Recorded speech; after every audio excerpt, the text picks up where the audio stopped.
That is a good primary school teacher. That's why you must pay well. And you have to select a good primary school teacher. We are all made out of primary school teachers. So friends, righteousness in the heart is very important. Particularly, we are a difficult period. Not only India, many nations are going through difficulty. Why? What is the problem? Definitely India will become an economically developed nation another 9 years' time, that's 2020. Definitely. Because ignited mind of the youth, 540 million ignited mind of the youth is the most powerful resource on the earth, above the earth and under the earth. Okay. So I can assure you that by 2020 this country will be economically developed nation. But we are not going to have just like G8 countries of the world, economically developed. We want good citizens. Where from we get the good citizens? We want economic prosperity and also citizens of ethics and value system. How do you generate? That's really biggest challenge. The first row, second row, third row, this side first row, second row, third row. Here, Swamiji's, I believe we have to have, when I said parents' spiritual environment, that has to start in ashramas and mosques, in temples, in churches. That's the place we can have father, mother in a spiritual environment. Third one, the primary school teacher, we are not paying any attention in our country.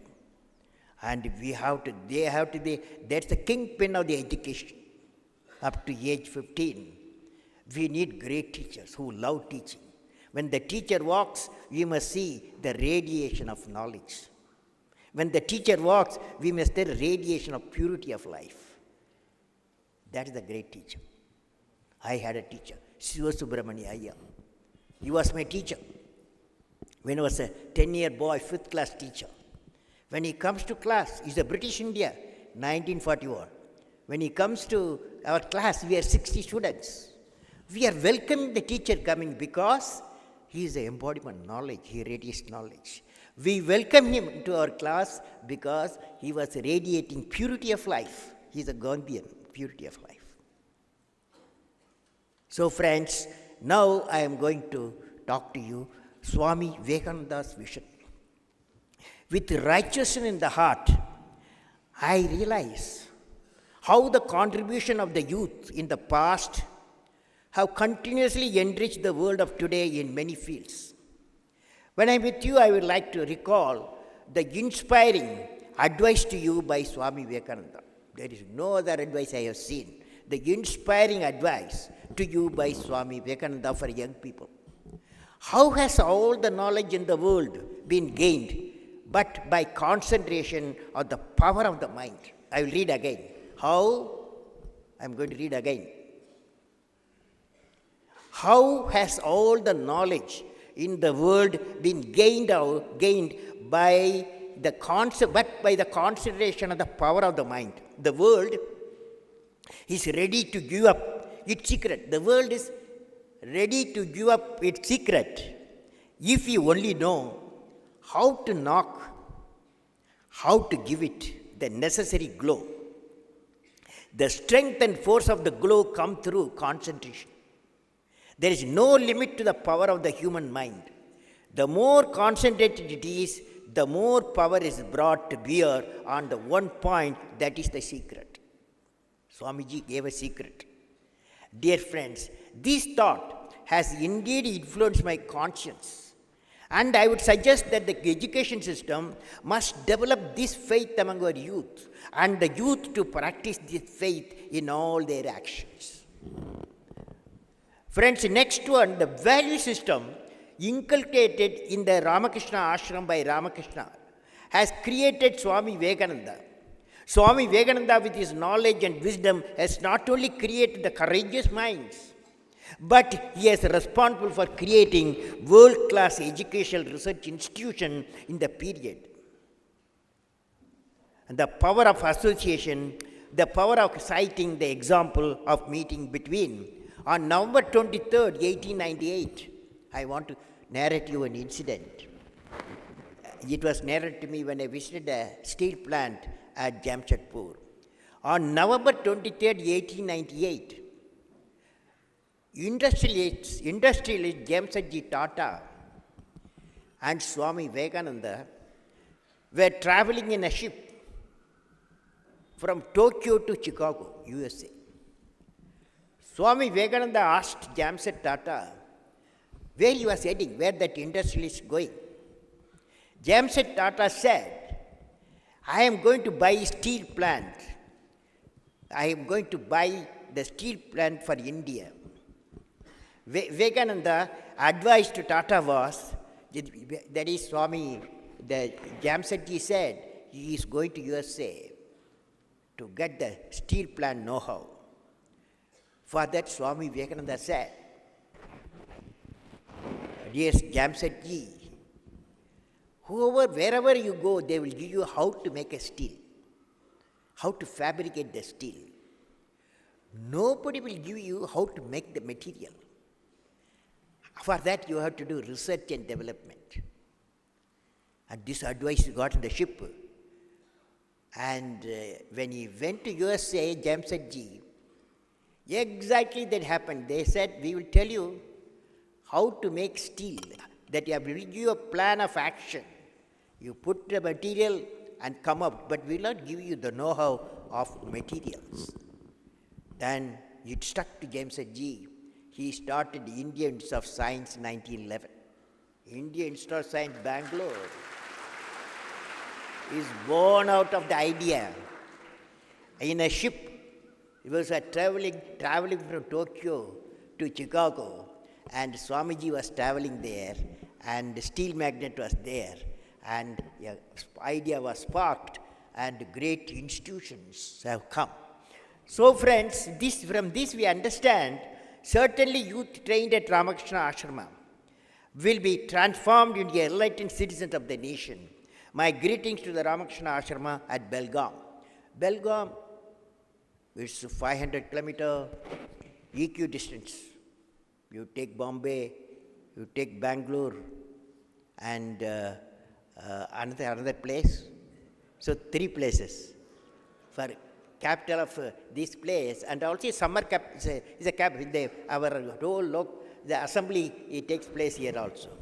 So it's becoming a very important place, Belgaum, and all of you, the young people, you must enrich this city, a famous city in the world. Okay, will you make?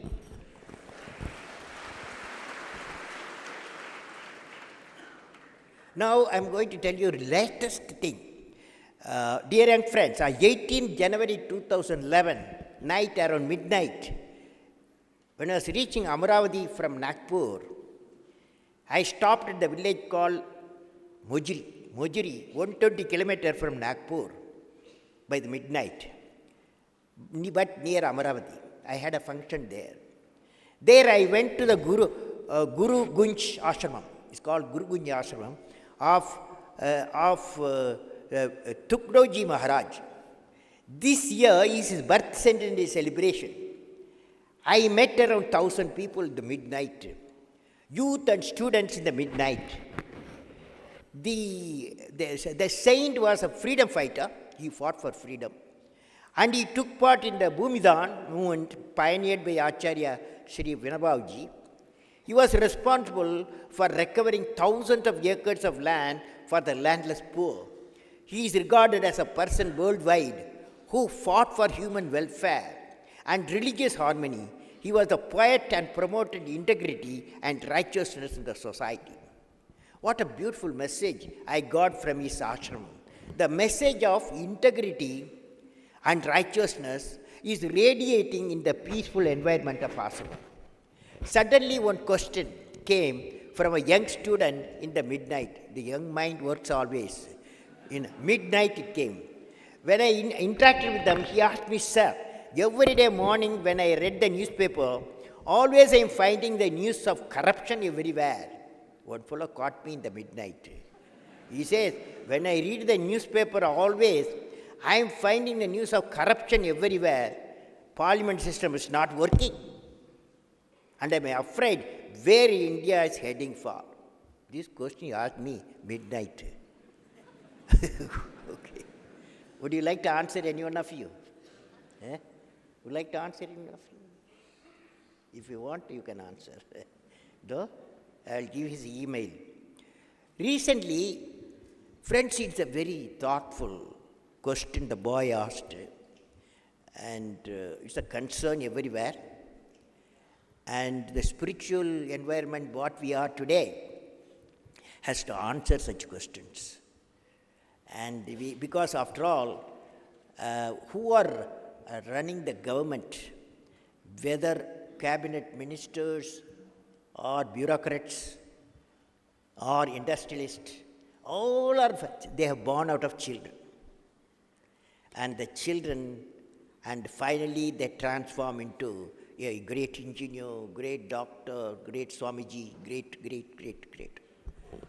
But we have found such a situation.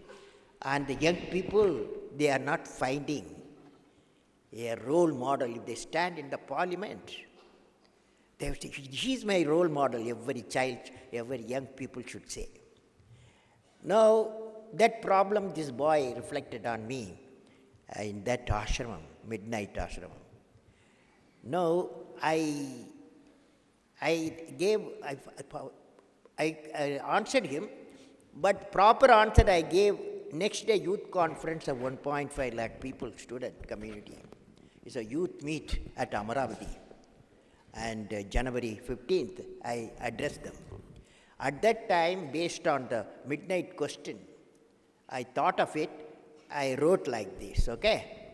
Now, you must correspond with me after hearing from me, okay? Particularly young fellows. It's addressed to young people. Recently, I have been getting more and more questions of this tenor, often from the youth and people. Such questions express the pain and anguish of the citizens and the need for urgent extraordinary corrective action. Few years back means about 20 years back, the question uppermost in the minds of youth was, they were asking me when I can sing a song of India, because everybody was singing the song of America. Everybody singing song of various countries. One girl asked me in Ahmedabad, when I think it is 1995 or something. She asked me, Kalam, tell me when I can sing a song of India. I told her, definitely, young lady, you will sing a song of India by 2020. Now this has been changed.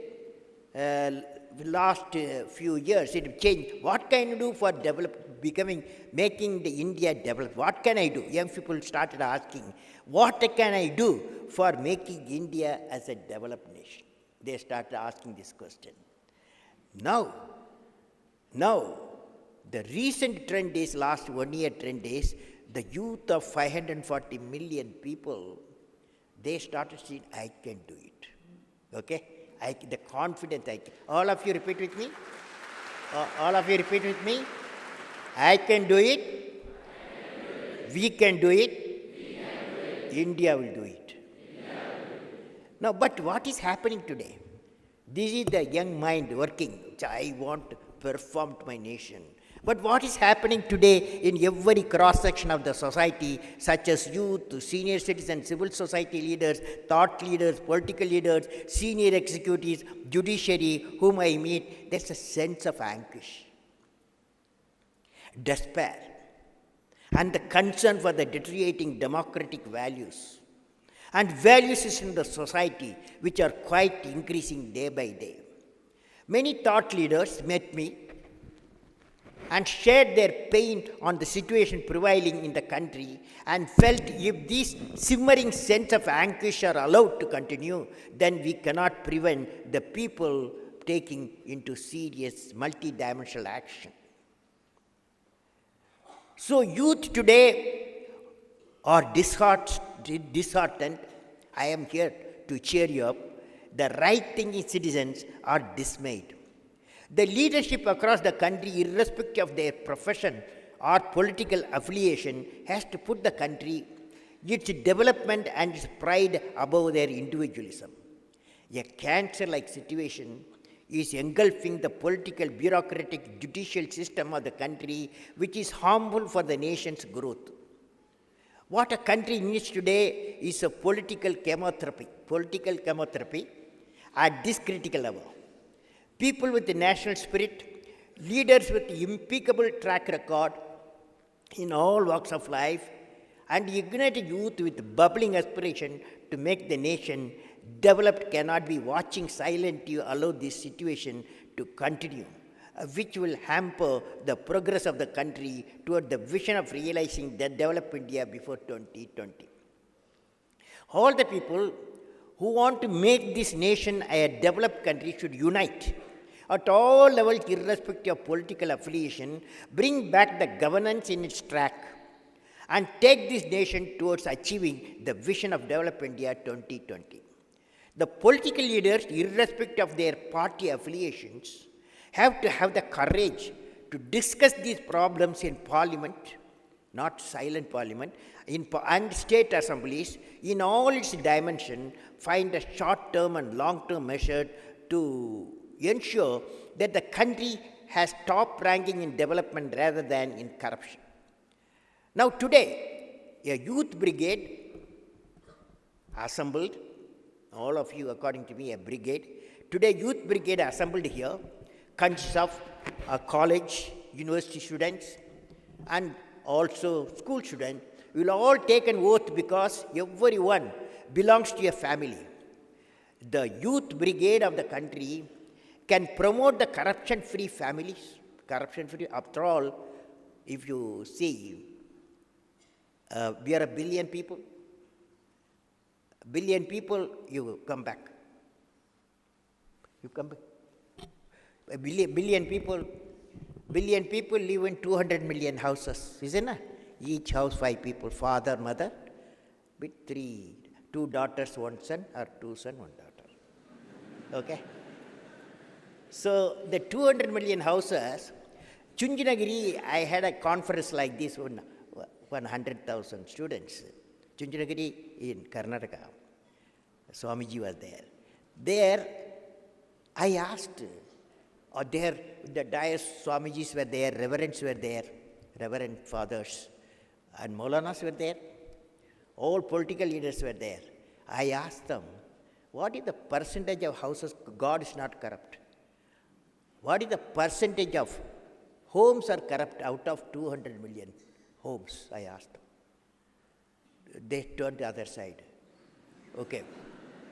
But one thing happened, after all discussion, we found 40% of the houses are possibly corrupt in India. Okay, possibly. That means 80 million houses are corrupt. Each house who is there?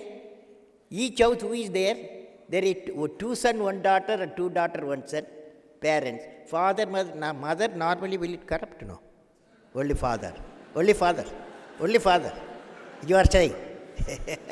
They say only father. Okay. Now, the 80 million houses, assume father, sometime mother also we have seen, but also corrupt. Now, if a son or daughter goes to father, you don't do corruption for my sake. Our scripture says, Swami Vivekananda Ashram says, when I go to mosque, he says, Reverend Father says when I go to church, all I'm saying is it's a crime, the corruption. Don't do that, Father. No, I asked the students, how many of you will have a courage to say to your father, Father, come out of the corruption? How many of you?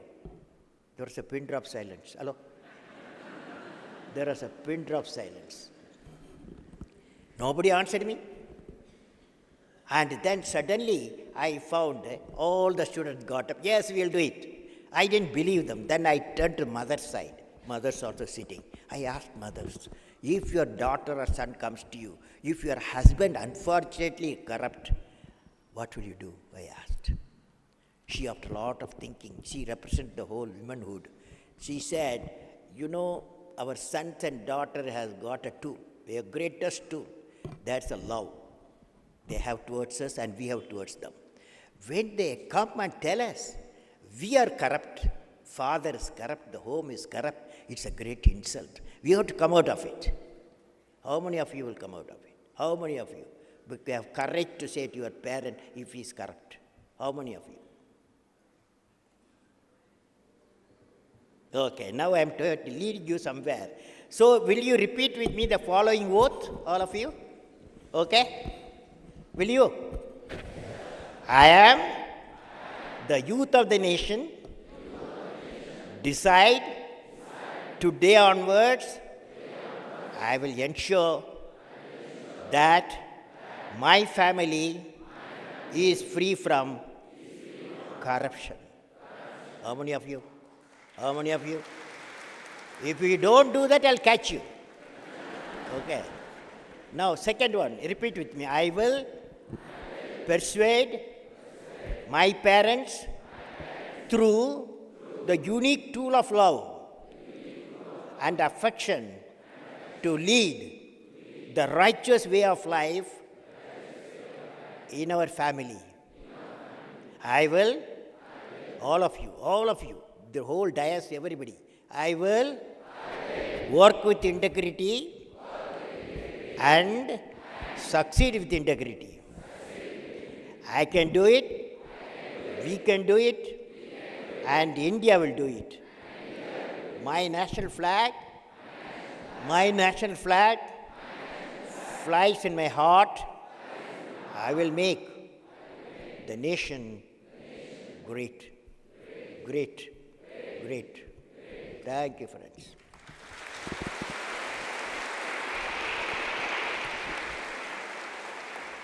Dear friends, when I witness over a large number of youth assembled here at the youth convention, I am thinking how you can achieve what vision, what you want